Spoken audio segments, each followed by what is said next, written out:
त्रेता में राम, द्वापर में कृष्ण, कलयुग में भी कोई ना कोई आही। बीड़ी पिए खातिर माचिस के जलाए जाते।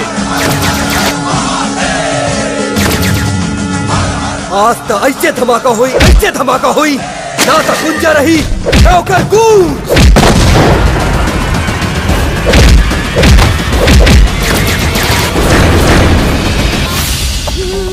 ये तो बड़ा लंबा है, एकर का भाव है? 6 रुपया किलो। तो सारा चीज बड़ा महंगा है।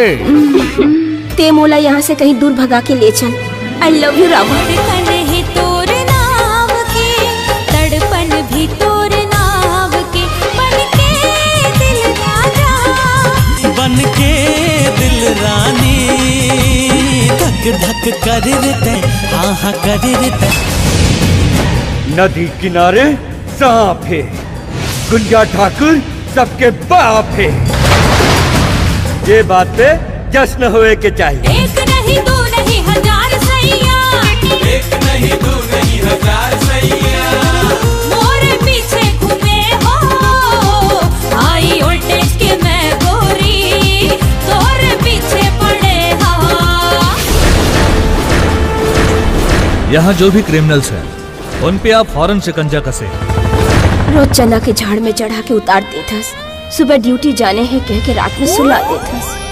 अब तो मची दाल का मोर ना होगी।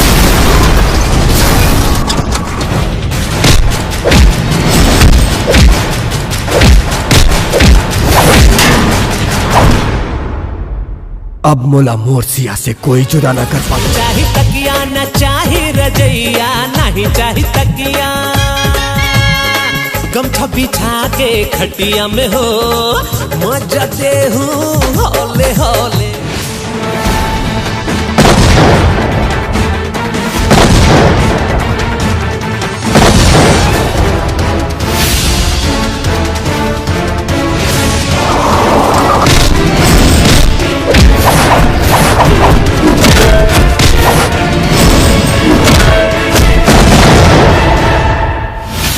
अबे ओ गुंजा, बाहर निकल। बड़का मर्द बने के शौक है ना, तो आ एक मर्द से लड़के बता।